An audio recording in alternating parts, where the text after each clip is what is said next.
തനിക്കെതിരായ അവഹേളനത്തിൽ P K. Shrimati നിയമ നടപടിക്ക് മുഖ്യമന്ത്രി, ആഭ്യന്തരമന്ത്രി, DGP, വനിതാ കമ്മീഷൻ എന്നിവർക്ക് പരാതി നൽകി.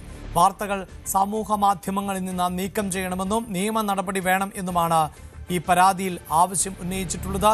വി അരുൺ ആണ് ചേരുന്നത്. അരുൺ, കഴിഞ്ഞ ദിവസം മാധ്യമങ്ങൾക്ക് മുന്നിൽ പൊട്ടിക്കരയുന്ന ശ്രീമതിയെ നമ്മൾ കണ്ടതാണ്. പ്രത്യേകിച്ച് മറ്റൊരാളുടെ പേര് താൻ എന്ന നിലയിൽ വാർത്തകൾ പ്രചരിക്കുകയും അത് ബോധപൂർവമായി പ്രചരിപ്പിക്കുകയും ചെയ്യുന്നു. മുൻ ആരോഗ്യമന്ത്രി എന്നൊക്കെ ആവർത്തിച്ച് പറഞ്ഞുകൊണ്ടാണ് ഈ പ്രചാരണം എന്നുള്ളതായിരുന്നു പി.കെ. ശ്രീമതിയുടെ പ്രതികരണം. പരാതി നൽകുമെന്ന് പി.കെ. ശ്രീമതി പറഞ്ഞതാണ്. പരാതിയിൽ എന്തൊക്കെയാണ് ആവശ്യങ്ങൾ ഉന്നയിച്ചിട്ടുള്ളത് അരുൺ?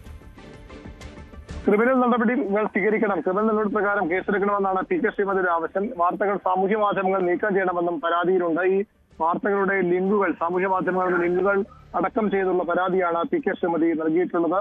തന്റെ ഭർത്താവ് മരിച്ച് 10 മാസം പോലും തികയാത്തപ്പോഴാണ് ഇങ്ങനെ അവഹേളനം ഉണ്ടാകുന്നത്. കാരണം മറ്റൊരാളുടെ ഭാര്യ എന്ന പേരിൽ CPM നേതാവ് പി.കെ. ശ്രീമതി പെൻഷൻ കൈപ്പറ്റുന്നു, തട്ടിയെടുക്കുന്നു എന്ന ആരോപണമാണ് വാർത്തകളിൽ ഉണ്ടായിരുന്നത്. ജനൻ TV, കർമ്മ ന്യൂസ്, സുദിനം ദിനപത്രം, ഡെയിലി ഹണ്ട് എന്നീ മാധ്യമങ്ങൾക്ക് പ്ലാറ്റ്ഫോമുകൾക്കുമെതിരെയാണ് ഇപ്പോൾ മീഡിയ പ്ലാറ്റ്ഫോമുകൾക്കുമെതിരെയാണ് പി.കെ. ശ്രീമതി പരാതി നൽകിയിരിക്കുന്നത്. പി.കെ. ശ്രീമതി എന്ന പേരിൽ ഒരു മുൻ MLA-യുടെ ഒല്ലൂർ MLA ആയിരുന്ന PR കൃഷ്ണന്റെ ഭാര്യയുണ്ട്. അവരും 2020 മരണപ്പെട്ടു. അവരുടെ ആ പേരാണ് പി.കെ. ശ്രീമതിയുടേതെന്ന് വരുത്തിത്തീർന്ന് അവരെ സാമൂഹ്യ മാധ്യമങ്ങളിലൂടെയും ചാനലിലൂടെയും ഒക്കെ അപമാനിച്ചത്. അങ്ങനെ പെൻഷൻ തട്ടിയെടുക്കുന്നു, മറ്റൊരാളുടെ ഭാര്യ എന്ന പേരിൽ പെൻഷൻ തട്ടിയെടുക്കുന്ന ആരോപണമാണ് CPM-ന്റെ കേന്ദ്ര കമ്മിറ്റി അംഗത്തിനെതിരെ ഉയർന്നത്. അതിനെതിരെ CPM നിലപാടെടുത്ത് രംഗത്ത് വന്നിരുന്നു. പി.കെ. ശ്രീമതിയും ഇന്നലെ വിതുമ്പിക്കൊണ്ട് മാധ്യമങ്ങൾക്ക് മുന്നിൽ വന്നു. അവർ ഇപ്പോൾ നിയമ നടപടിയും സ്വീകരിക്കുകയാണ്. അഭിലാഷ്.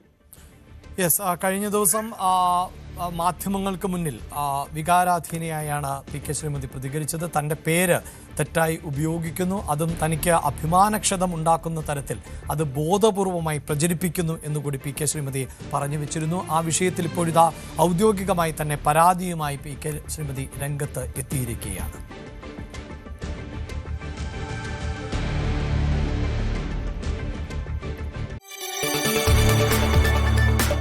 കൂടുതൽ വാർത്തകൾക്ക് News 18 Keralam YouTube channel subscribe ചെയ്യുക.